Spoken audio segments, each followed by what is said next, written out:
Bismillahirrahmanirrahim. Assalamualaikum warahmatullahi wabarakatuh. Perkenalkan, nama saya Moisan Juliansyah dari Fakultas Kedokteran Universitas Islam Bandung dengan NPM 10100118082 akan menjelaskan mengenai artikel yang saya ajukan ke Spesia dengan judul Kemungkinan Mekanisme Peran Zinc dalam Patogenesis COVID-19 yang disusun oleh Moisan Juliansyah, Desa Adia Garina, Dr. SPA MSI Med, dan juga Mirasari Putri, Dr. PhD. Penelitian kali ini memiliki pendahuluan status pandemi yang ditetapkan oleh WHO tanggal 11 Maret 2020 dengan perkembangan kasus 300 juta kasus dan 5 juta meninggal dunia per tanggal 19 Januari 2022 berdasarkan laporan WHO. Sampai saat ini belum terdapat terapi definitif untuk kasus COVID-19.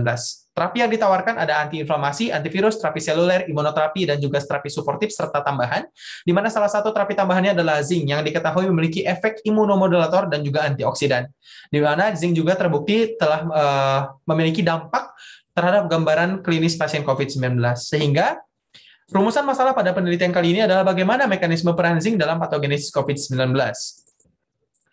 Metodologi penelitiannya menggunakan studi literatur yang terdiri dari 4 tahapan, dengan tahapan pertama adalah mengumpulkan data pustaka yang berasal dari jurnal internasional berbahasa Inggris dengan akses penuh yang membahas mengenai fungsi zinc dalam sistem imun.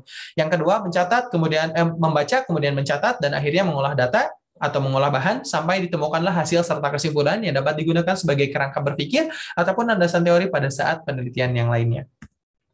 Hasil dari penelitian ini terfokus pada 2 hal, yaitu patogenesis COVID-19 dan juga peran zinc dalam respon imun. Berdasarkan patogenesis COVID-19 yang telah dikemukakan oleh Wirsinaga, COVID-19 ini dimulai dari paparan droplet yang mengandung SARS-CoV-2, di mana SARS-CoV-2 ini memiliki suatu protein yang disebut dengan spike protein yang akan melekat pada ACE2 pada tubuh manusia, sehingga nantinya akan dibantu pembelahannya oleh TMPR SS2 ini, dan menyebabkan S2 dari spike proteinnya ini mampu untuk masuk ke dalam tubuh inang. Ketika masuk ke dalam sel tubuh kita, harusnya terjadi respon imun.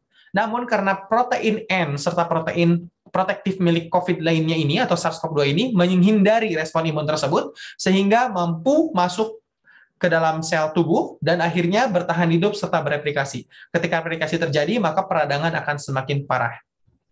Ada 2 gambaran khas dari patogenesis COVID-19. Yang pertama, COVID-19 ini menyebabkan ketidakseimbangan respon imun yang ditandai dengan leukositosis dengan limfopenia, hiperaktivitas makrofag, kerusakan sel B dan juga sel T. Kemudian juga terdapat kerusakan ataupun apoptosis di sel pneumosit dan sel-sel yang memiliki ACE2, di mana kerusakan ini menyebabkan pelepasan dari mediator inflamasi. Pelepasan mediator inflamasi proinflamasi yang ditambah dengan ketidakseimbangan imun ini akan menyebabkan kerusakan yang masif di paru-paru. Ketika paru-paru mengalami kerusakan, akan terjadi kegagalan nafas, di mana kegagalan nafas ini akan memperburuk kondisi dengan kekurangan oksigen di dalam tubuh, menyebabkan kerusakan sel di berbagai tempat yang menyebabkan pelepasan mediator inflamasi lainnya, sehingga tubuh berada dalam kondisi badai sitokin yang dapat menyebabkan komplikasi akut respiratory distress syndrome, sepsis, dan bahkan menyebabkan kematian. Sementara kemungkinan mekanisme peran zinc dalam patogenesis COVID-19 berdasarkan berbagai macam literasi yang saya ambil untuk penelitian kali ini adalah yang pertama, efek zinc mencegah virus masuk ke dalam sel inang dengan cara meningkatkan laju dan kemampuan mucociliary clearance, menambah jumlah, menambah gerakan, serta memperpanjang silia di bronkial. Yang kedua, meningkatkan ataupun menjaga integritas daripada tissue barrier di paru-paru, mengeluarkan tight junction protein, kemudian juga meningkatkan ambang batas terhadap kerusakan. Yang ketiga, mengubah ekspresi gen dari pneumosit sehingga ACE2 tidak muncul ke permukaan dan akhirnya COVID tidak dapat masuk ke dalam tubuh. Selanjutnya, apabila ternyata COVID mampu berikatan dengan ACE2, zinc juga diketahui mampu untuk meningkatkan JAK-STAT signaling pathway, meningkatkan aktivitas leukosit, dan meregulasi TLR3 serta TLR4 untuk mengaktifasi respon imun, sehingga sehingga COVID-19 mampu dieliminasi. Namun ketika hal ini bisa dihindari, zinc juga diketahui mampu untuk meningkatkan efek sitotoksik dari NK sel atau natural killer serta sel T, serta menghambat replikasi virus dengan berbagai macam cara pada berbagai macam penelitian. Salah satu yang khas pada inhibisi replikasi COVID ini adalah dengan menginhibisi dari RNA-dependent RNA polimerase virus. Zinc juga diketahui memiliki efek antioksidan dan mampu menjaga keseimbangan sistem imun atau imunomodulator dengan berbagai macam mekanisme, seperti menjaga aktivitas sel makrofag supaya terkontrol, mempertahankan laju limfopoiesis dan mielopoiesis, kemudian berperan dalam maturasi sel B, berperan dalam second messenger sel T, dan meregulasi sekresi sitokin, aktivitas fagositosis, kemotaksis, degranulasi, dan intraseluler signaling lainnya.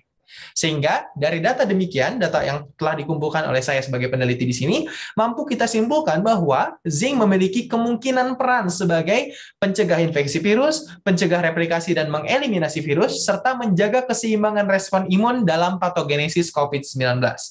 Pada penelitian kali ini, peneliti tidak memiliki kepentingan apapun dengan pihak lain, dan berikut adalah sumber-sumber yang peneliti gunakan dalam menyusun penelitian ini. Sekian dari saya, terima kasih. Assalamualaikum warahmatullahi wabarakatuh.